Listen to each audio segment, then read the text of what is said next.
Shalom Bapak Ibu Saudara sekalian, apa kabar Bapak Ibu? Semoga kita selalu berada dalam keadaan yang kuat dan sehat untuk tetap menjalani hari-hari hidup kita yang masih Tuhan anugerahkan hingga hari ini.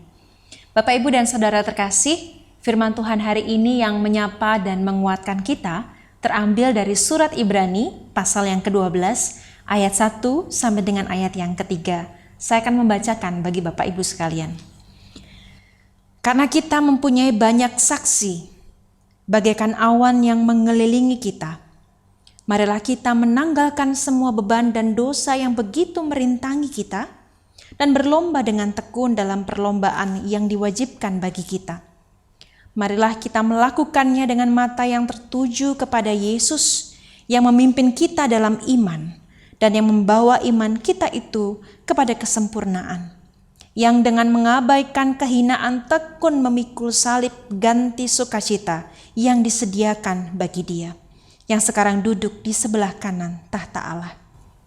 Ingatlah selalu akan Dia, yang tekun menanggung bantahan yang sehebat itu terhadap dirinya dari pihak orang-orang berdosa, supaya jangan kamu menjadi lemah dan putus asa. Bapak Ibu yang terkasih, kita tiba di hari di mana kita akan kembali mengenang perjalanan salib, jalan cinta Yesus di dalam masa 3 hari suci beberapa hari ke depan. Bapak Ibu, dalam keadaan yang seperti ini, di mana pandemi virus corona telah merambah hampir di ratusan negara di seluruh dunia, ada begitu banyak orang yang menderita dan terdampak oleh virus ini. Ada begitu banyak tangisan dari keluarga yang harus kehilangan orang-orang yang mereka kasihi. Ada banyak keluarga yang tak mampu lagi bisa mengharapkan penghasilan dari seorang kepala keluarga yang mungkin saja kehilangan pekerjaannya. Dan ada begitu banyak kesedihan-kesedihan. Rasanya Paskah ini sangat berbeda. Rasanya hari-hari menjelang Paskah ini sangat berbeda. Rasanya hari-hari menjelang Kamis Putih dan Jumat Agung serta Sabtu Sunyi itu adalah sebuah perjalanan yang sangat panjang. Sebuah perjalanan yang lebih panjang daripada biasanya untuk mencapai hari sukacita, hari kebangkitan. Tetapi Bapak Ibu sekalian, meskipun keadaan kita memang adalah keadaan yang tidak mudah, tapi Tuhan tetap berkarya dalam kebaikan hati setiap orang yang mau hidup berbagi.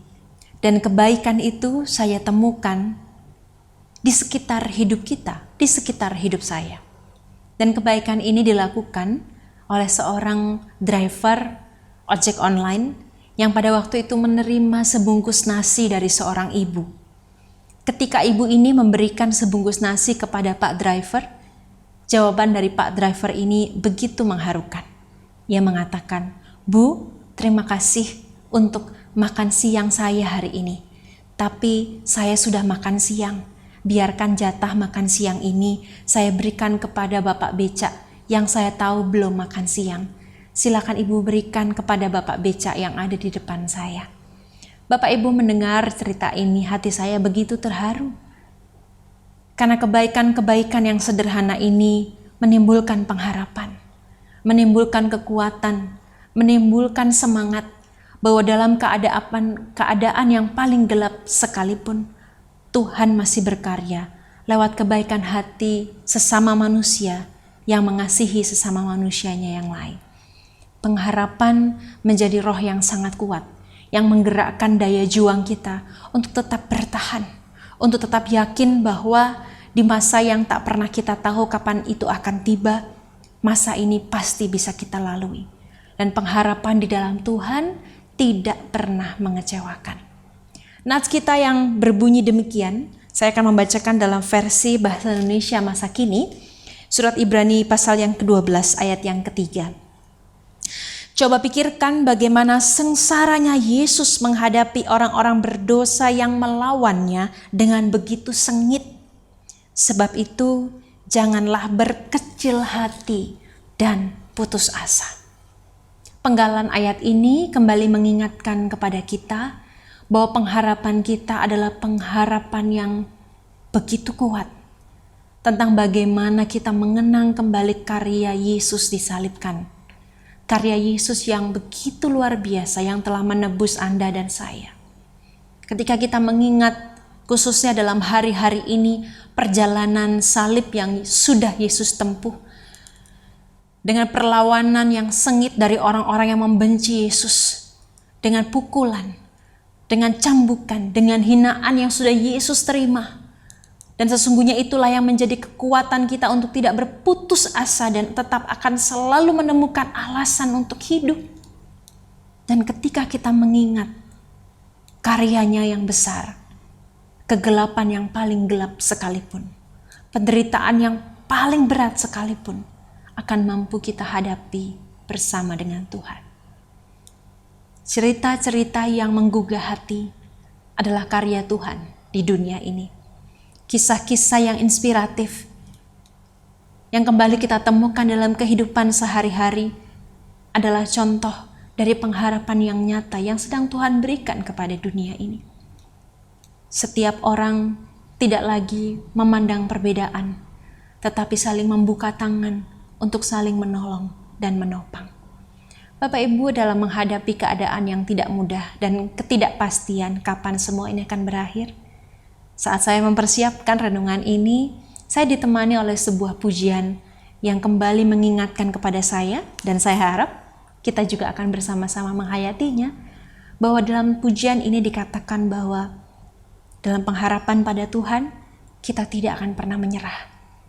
Kita akan selalu mampu berjuang dan bertahan. Kita akan selalu menemukan alasan untuk dapat melewati badai malam, untuk melewati angin topan, untuk melewati apapun yang berat bersama dengan Tuhan. Penggalan dari lagu ini di refnya bagi Bapak Ibu dan saudara yang mengetahuinya, yuk kita nyanyi sama-sama. Biarkanlah pujian ini mengingatkan kepada kita bahwa dalam keadaan seberat apapun, ketika mengingat dan memikirkan bagaimana Yesus sudah menderita, itulah yang menjadi kekuatan kita.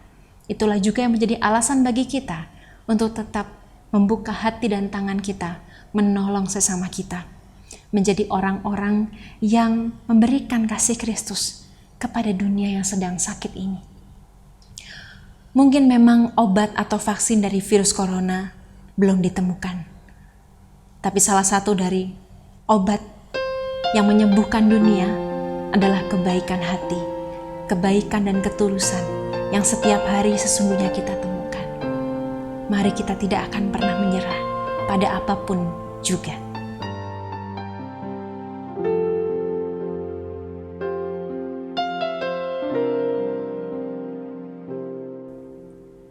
Dalam segala perkara, Tuhan punya rencana yang lebih besar dari semua yang terpikirkan. Apapun yang kau perbuat, tak ada maksud jahat, sebab itu ku lakukan semua denganmu Tuhan.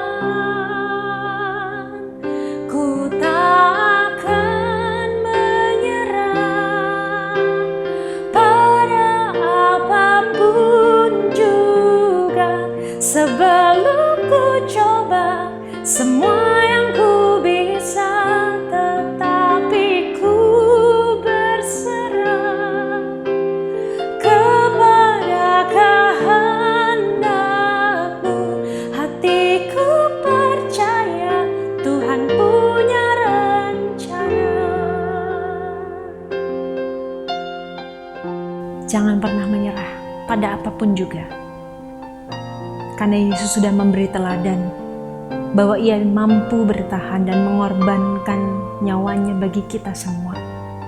Dia sudah turun dalam kegelapan dan penderitaan yang paling hebat di dunia ini. Dan dia memberi pengharapan kepada kita semua untuk mampu menjalani keadaan yang tidak mudah ini bersama-sama. Hari ini, temukanlah pengharapan-pengharapan itu di sekitar kehidupan kita. Alamilah sapaan Tuhan yang menolong kita melihat bahwa Dia tidak pernah tidur. Dia akan selalu menolong kita. Dia sedang bekerja menurut kuasa dan kehendak-Nya. Ku tak akan menyerah. Kita tidak akan menyerah pada apapun juga sebelum kita mencoba apa yang kita bisa, sembari kita berserah pada Tuhan. Tuhan Yesus memberkati kita semua.